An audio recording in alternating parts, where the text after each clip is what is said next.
I'm moved by how many people are showing up here. This is really great.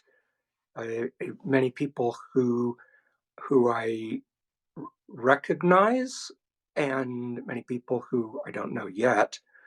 This format, the technology is less interactive than, for example, Zoom, which might be better.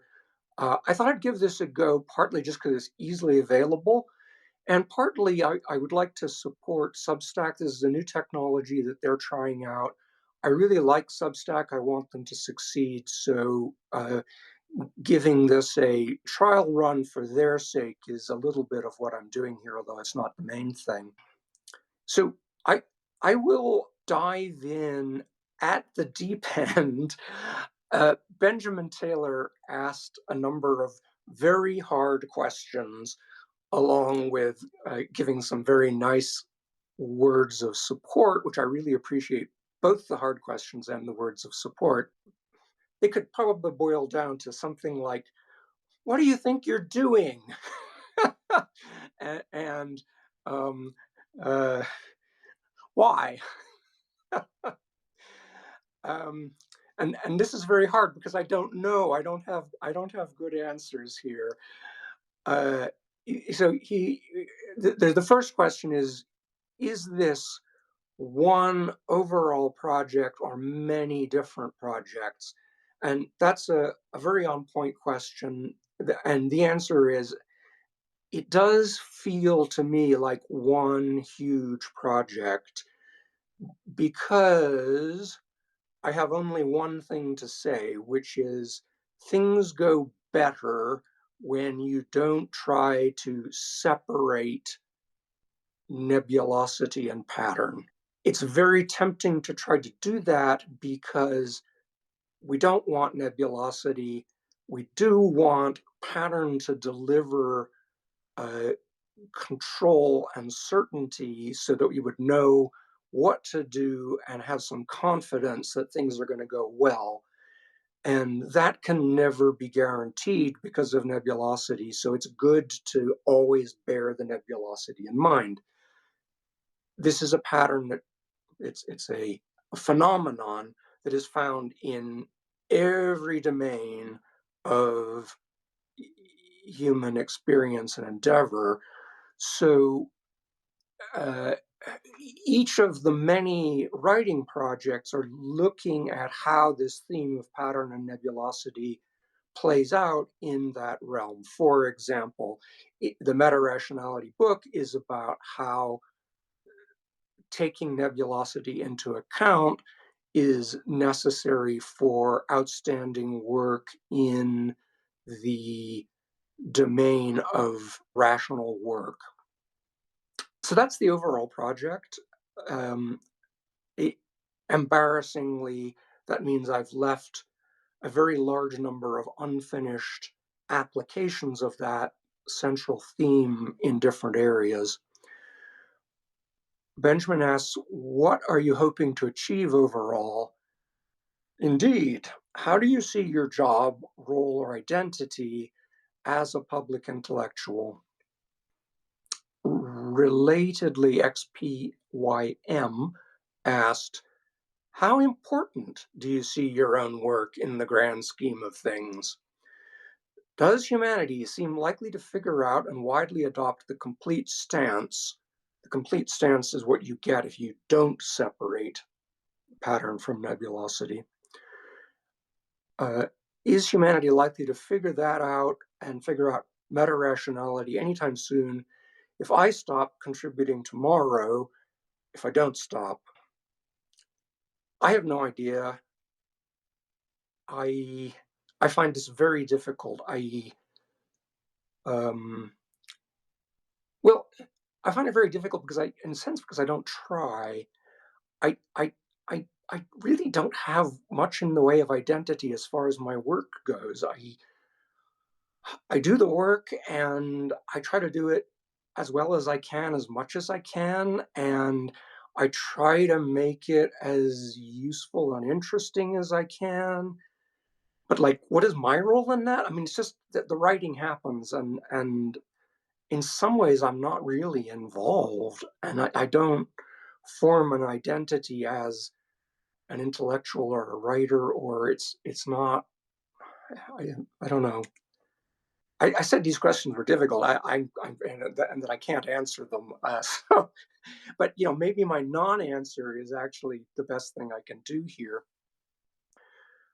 I want the work to be as useful as possible, and I think some of the ideas are important. They're not necessarily original to me. I'm not sure anything that I have written is actually original. Uh, a lot of it is just repackaging ideas from particular academic literatures or other sources in ways that make them accessible. So, in a sense, I'm a popularizer. Um, there's probably some original synthesis in there, but I don't. I mean, if you're an academic, you need to be really clear on this is my contribution, it's mine, and I'm not interested in that. Yes, I'm trying to read the chat as we go along here. Mike Slatton says, it's interesting that someone can know me from Twitter, vampire fiction, technical writing, a podcast, or this. Yeah, uh, this is an attempt to feel out how I can be most useful and how the ideas, if they do have some value, can be most broadly disseminated in a way that they can be taken up and put to use.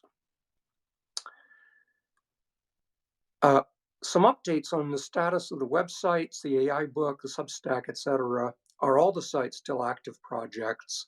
How am I currently prioritizing them? What sorts of things might you expect to do when? The AI book is finished, it's published. The website has the full text of the book along with some other related essays. I may write more about AI, in which case I would put it on that site. At the moment, I haven't got anything to say because nobody knows what's going on. It's very confusing. The other websites are all works in progress that I think I've added something to each of the websites within the past year or so, and I expect I will keep doing that.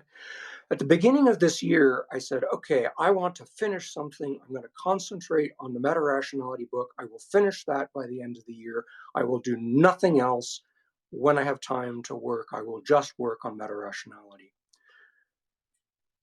Around about May, I realized that I was neglecting large parts of the readership by doing just that, and that it would be better to continue interleaving. So there's been a lot of Adriana material that I've posted on Substack recently. Um, Also, I realized this in the last month or so that the meta rationality project is not going as I hoped. I had a detailed plan.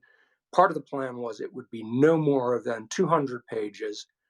And at the rate that I'm currently going, it would be enormously more than that. So either I need to step back and do a much more superficial treatment, which might be the right thing, although I feel like a lot of the ideas really probably can't get across without a lot of explanation and examples.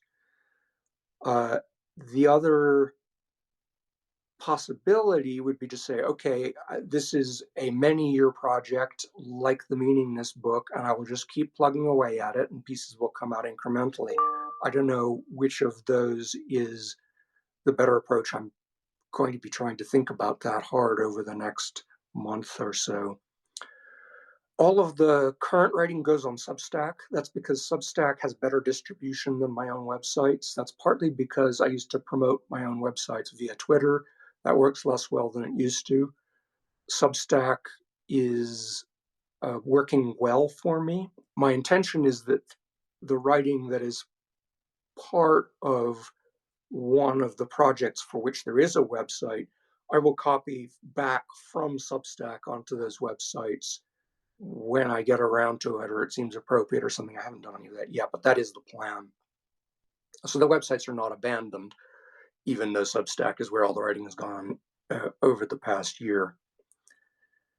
I can talk about my writing process, and that gets to several of the questions that were in the chat previously. Um, we have to talk about my brain. I have a very bad brain. I I have ideas that are rationally worked out and very sensible about what I ought to write, and I have plans and outlines and priorities, and I don't get a I don't get a say in this. I mean, I can make plans as much as I like, and what actually happens is my brain does what it wants to do.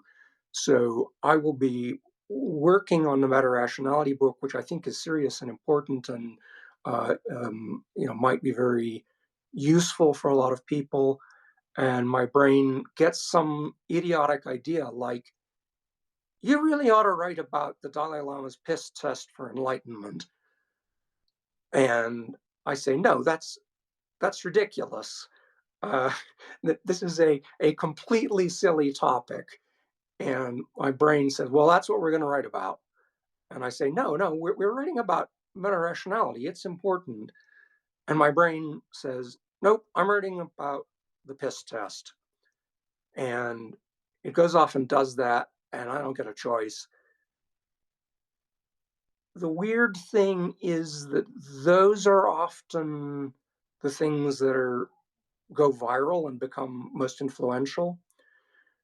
For example, Geeks, Mops, and Sociopaths was it's essentially a footnote. It's a long footnote to an unwritten section of Meaningless in Time, and the section of Meaningless in Time that is unwritten is actually important.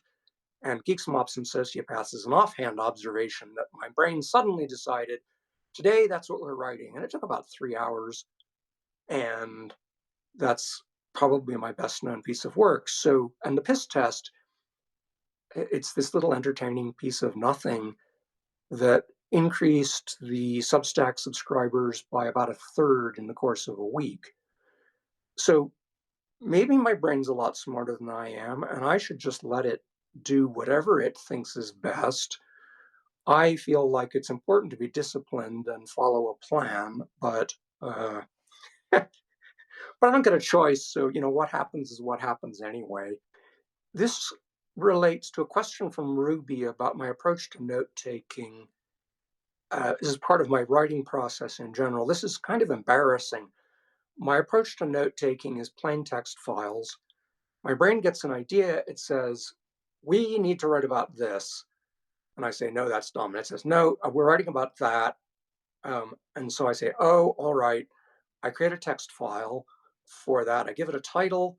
I stuff a couple of sentences from my brain into it. And then I try to forget about it. And over time, it accumulates notes from my background reading, citations from academic literature, quotes from people's blogs, and then bits of outline, bits of draft text. And these can accumulate for, there's some files like that which are 20 years old that pop out 20 years later. More often it's a few years, sometimes it's a few months. Sometimes our brain gets an idea and insists on writing the whole thing right now, and then it comes out that day. But those are things that are, in some sense, trivial. The note files are not cross-referenced. They're not in any fancy something like Obsidian, which looks really cool, and I like the idea, but I feel like I don't want to be administering my notes. I just want to stuff in there and get it out of my head. And then I come back to it years later, and then that thing comes out. Excellent question. Disciplined note taking is undoubtedly a good idea, and I don't do it. Fraser Mawson, thank you for all these questions. I really appreciate the questions. They're great. Will we ever get a meaningless book? I've actually never made it to the end because I find reading books on my computer screen so painful. This is a hard question I don't have an answer to, like all of these questions. So the meaningless book is, there's an outline. What is on the web is maybe 15% of what the outline says is supposed to be there, which means obviously I'm never going to finish it because I've been working on the meaningless book and putting pieces on the web since 2010. We're right, I'm doing about 1% of it per year, so it would be finished in the year 2110. I may live that long, but it will take some medical advances which are uncertain. So uh, the whole book is not going to happen, probably. I have thought that it would be good to extract from it pieces that could stand alone as a paperback or Kindle book. People very often do ask for that. I made the AI book into an actual book as an experiment, partly to see how much interest there actually is in an official book as opposed to a website. The answer is there are a little less than 250 copies of the AI book in existence as a official book as opposed to the website.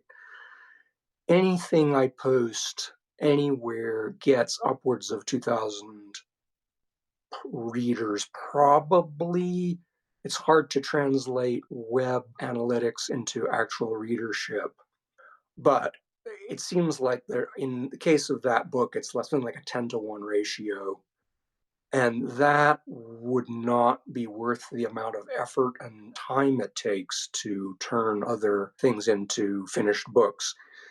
However, I finished the text of the AI book in February 2023 and put the whole thing on the web.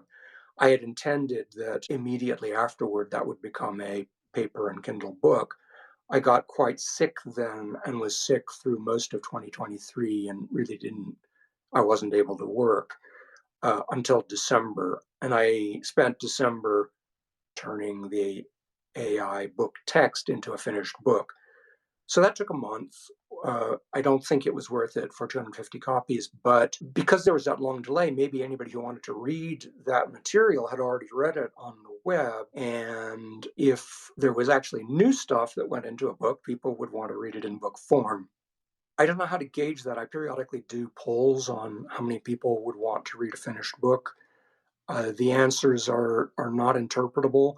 One possibility that came to mind while I was contemplating this yesterday is to run a Kickstarter. A Kickstarter, the model is you pledge a certain amount of money, and if enough people pledge that money, then a project happens, and if not, then you get your money back.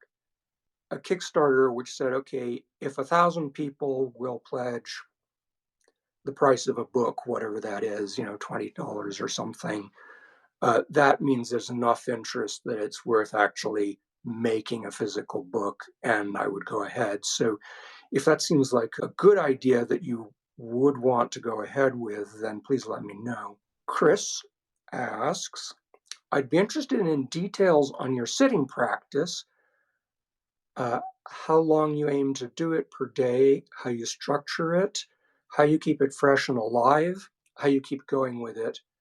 I'm struggling to fit mine into a hectic family life. Looking for inspiration. Thank you. Thank you, Chris. I probably shouldn't answer this question. I'll do my best.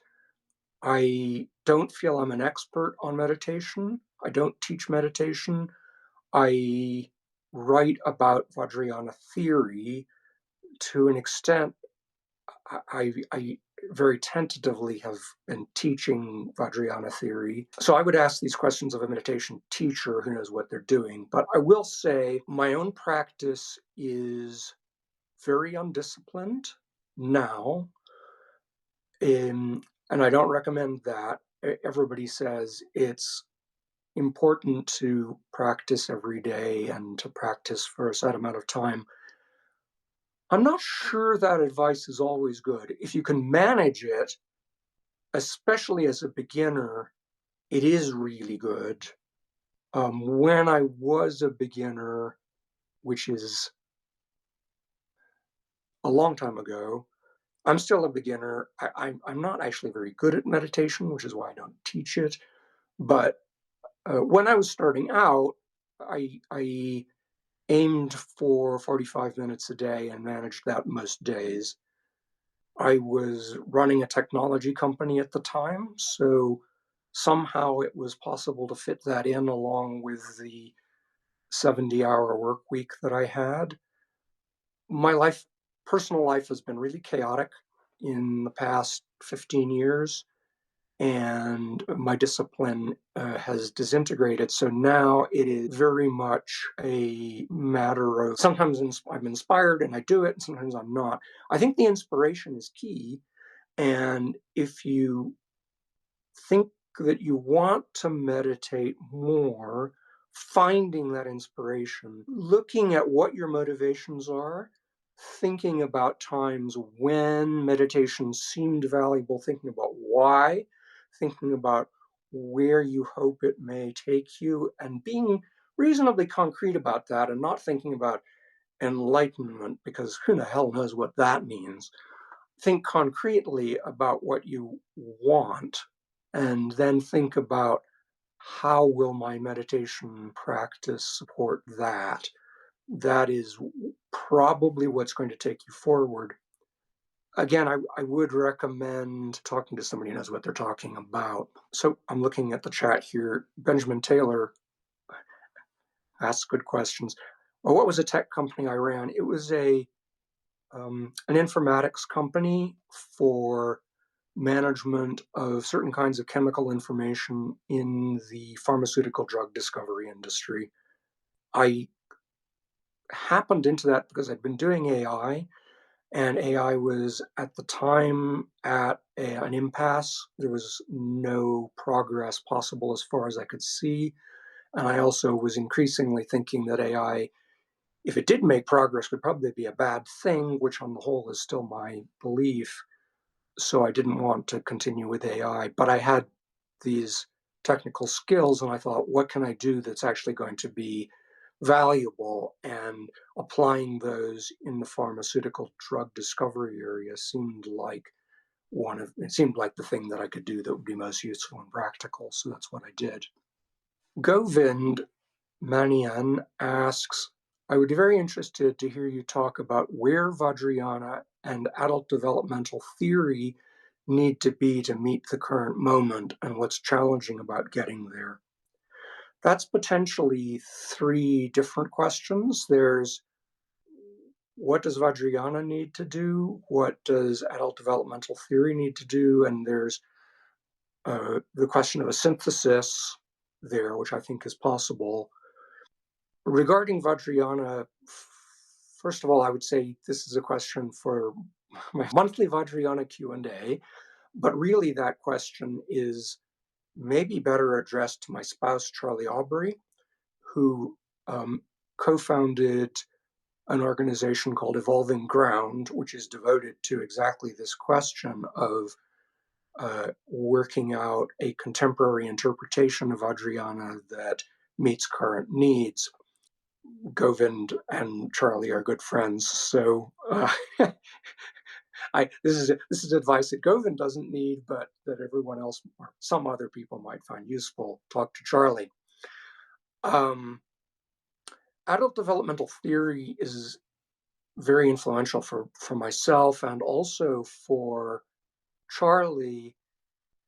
We talk about it a great deal, and we do see a lot of opportunities for synthesis between that and Vajrayana, and are actively working on that. For the theory itself, what I think is really important at this stage is somebody to do some good science, because we've got a lot of theory that's all very interesting, and there's a lot of anecdotes. I can give personal anecdotes. Lots of people can give anecdotes saying this is really helpful, but we don't have solid data, which should not be very difficult to get. But somehow somebody with enough background in psychometrics, academic psychology of development, somebody needs to do the work. That probably needs funding, which is probably difficult to get from standard sources. If anybody has money burning a hole in their pocket that they want to used to support some kind of science, thinking about how that might happen could be something to do. I want to know whether the theory is true, what parts of the theory are true, what parts of the theory are off somewhat. Overall, I think it's true and important, but it would be really good to demonstrate that, partly just to make it more widely known and accessible. This is an academic psychology research project, but there's a lot of meta-rational work here to be done, which is problem identification.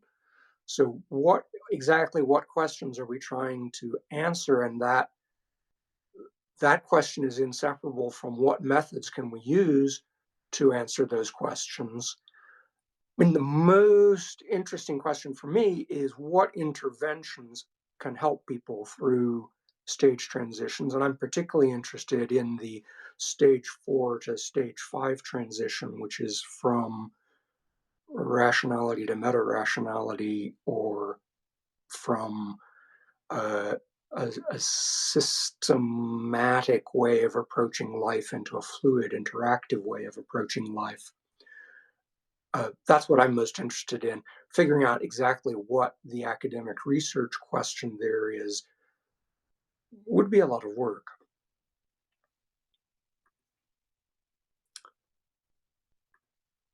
I'm afraid I don't know how to pronounce this name. It's Egemen, Egemen, perhaps. After reading the stuff that you published, I started exploring, finding my own way, instead of learning, reading, consuming, and taking advice from others. Is this hubris or freedom? How should one strike the balance between the subjective feel on how to approach meaningless meditation and Buddhism, and under which circumstances should one take advice instead? These are excellent, very difficult questions. This is a question coming from a stage 5 point of view. It's a meta question of how best to approach the object level. Everything at the stage 5 level has to be responsive to purposes and circumstances, and it's going to be, in this case, very individual. So I can't give generalized advice about this. I think that the statement of the question is excellent because it points at this in terms of there being a balance between doing one's own experimentation and having some trust in one's own ability to make sense of things, and also recognizing that we're all fallible, and sometimes advice and mentoring are extremely important. And going back and forth between those and through experience, learning where it's time to seek advice. This has to be somewhat a matter of feel. There aren't any definite guidelines or principles possible here, I think. James asks, you said that you don't regard yourself as a philosopher because philosophers use methods that you do not use. I find this very puzzling because I regard the primary and original method of philosophy to be verbal argumentation, simply making good arguments for beliefs and approaches to life, something that you, meaning me, certainly do a lot of. This is in reference to an offhand note I posted on Substack the day before yesterday, I think, which got a lot of responses, mainly hostile, because I said that philosophy is bad. I do believe philosophy is bad and we should stop it.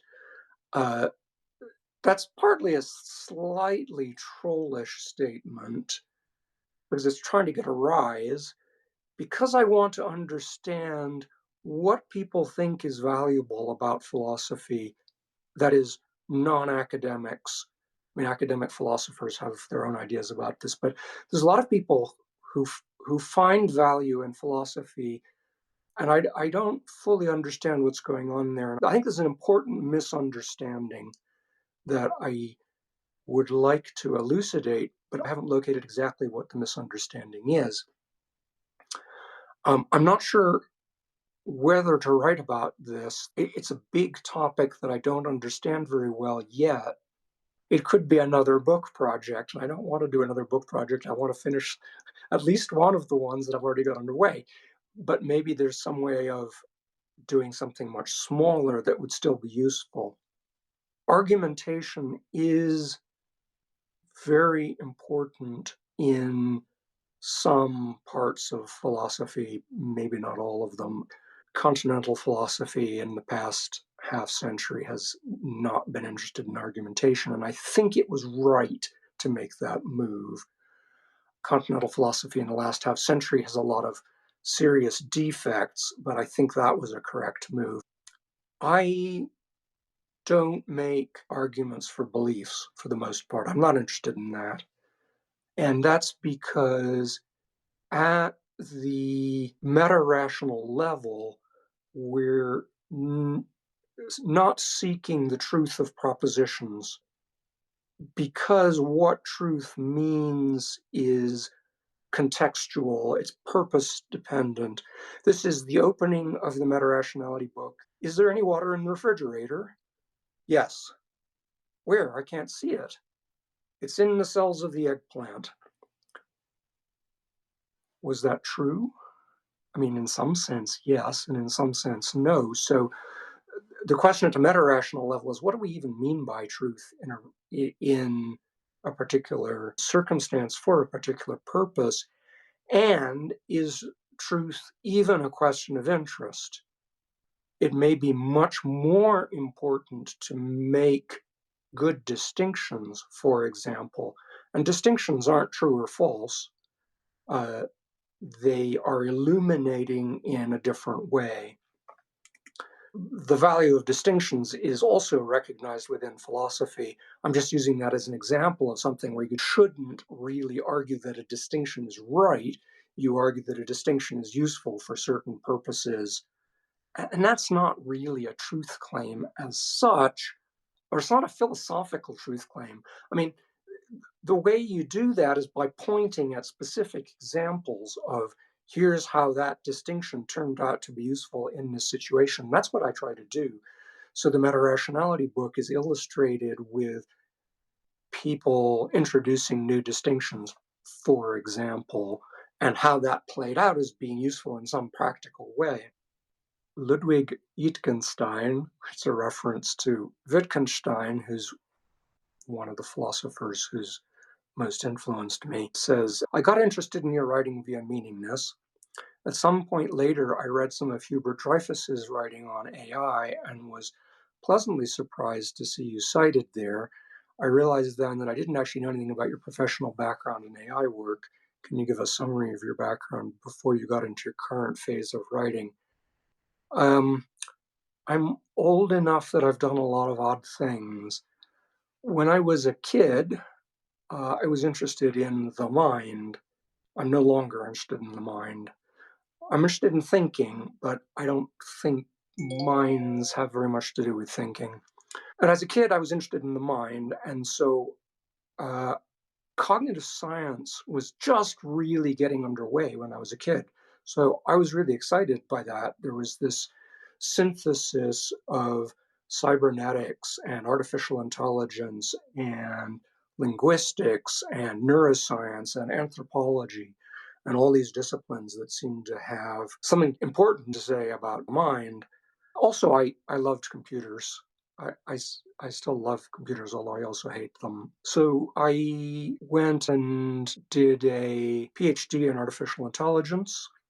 I did academic work in that field that was influential at the time. It's all long since forgotten, so I have no academic credentials.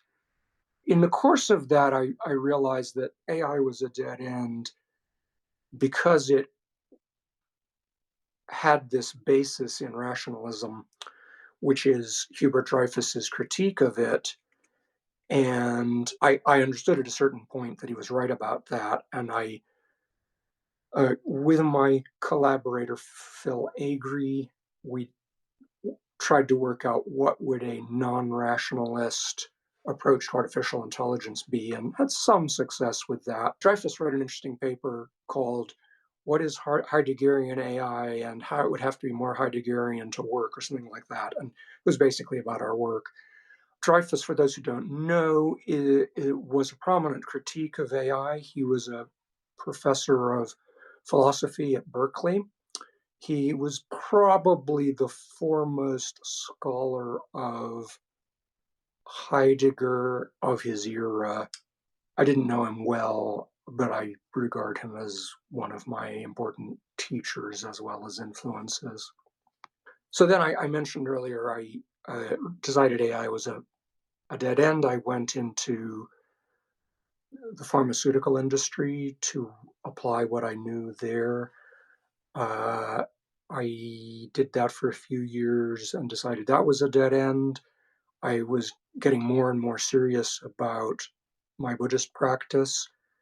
I retired, and my plan had been to practice full time and ish. I thought I'd be also writing something. That didn't work out as expected, but I did learn an enormous amount, so it wasn't time wasted. The Meaningless Project actually came out of that. It originated as an attempt to make sense of the Buddhist doctrine of emptiness and form, which is an academic subject within Buddhism that is enormously complicated, enormously obscure. And I thought, well, I can write up a popular version of this that will make sense to people, and that'll be valuable. And that turned into this unfinishable, gigantic book about everything. So that's something about my background. Chapter 23 asks, I'd love to feel the differences between meaningfulness and integral or metamodernism. Oh, that's a good question. I know it's a good question because I'm not exactly sure what the answer is. I think there is a lot in common there. There's an essay on the Meaningless site called I Seem to Be a Fiction, which is kind of about my relationship with Ken Wilber's work. The joke is that I may have been fictionalized as a character in one of his books. I don't know whether that's true, but it would make sense if it were true. So it's partly just that's a good joke. Uh, um, but partly it's trying to sort out what do I think about his work, and um, I kind of gave up at a certain point. There's a crossover, but I'm not giving a good answer here.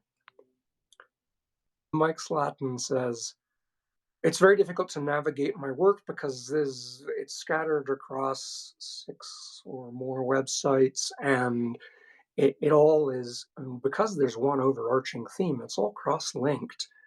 And I've been writing it when I can for 15 years now-ish.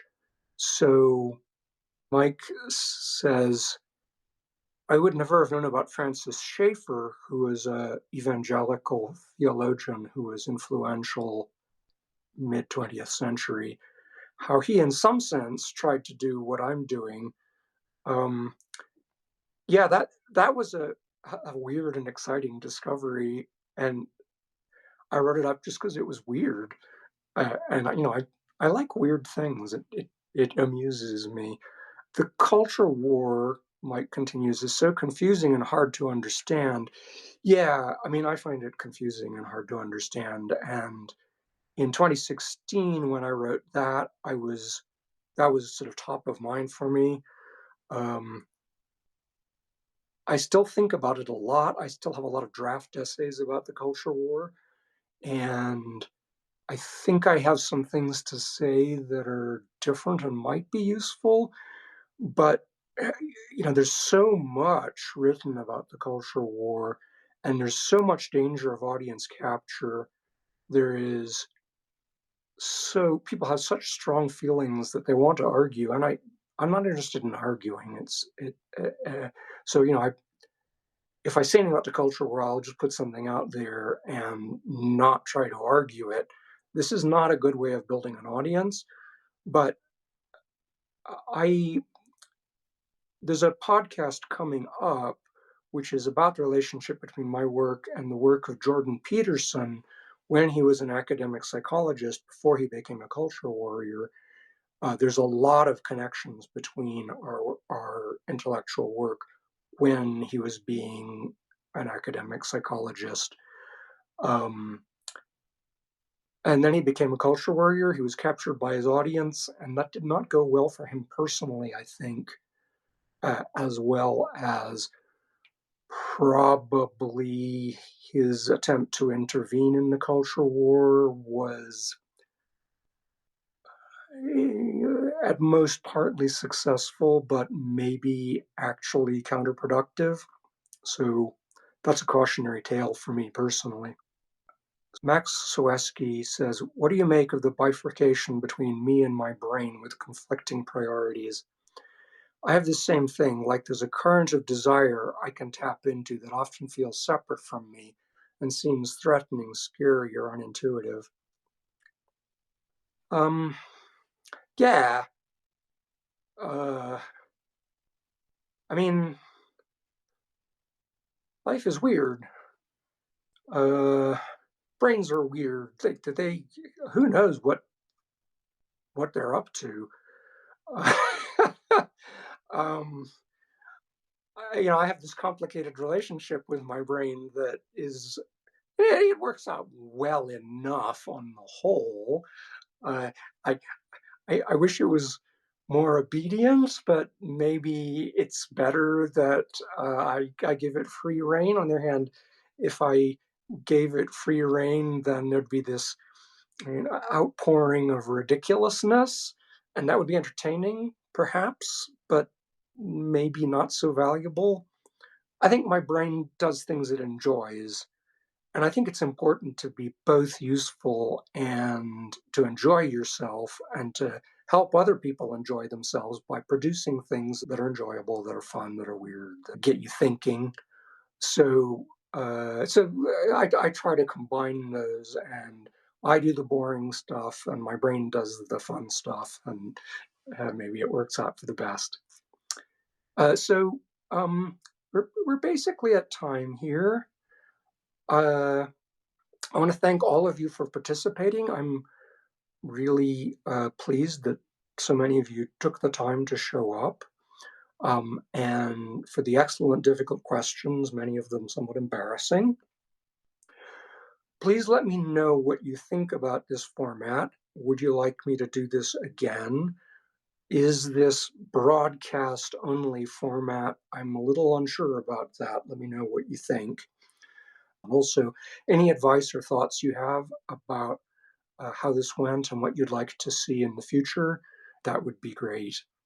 Thank you all, and I hope to see you again, maybe in this format or maybe elsewhere. So long.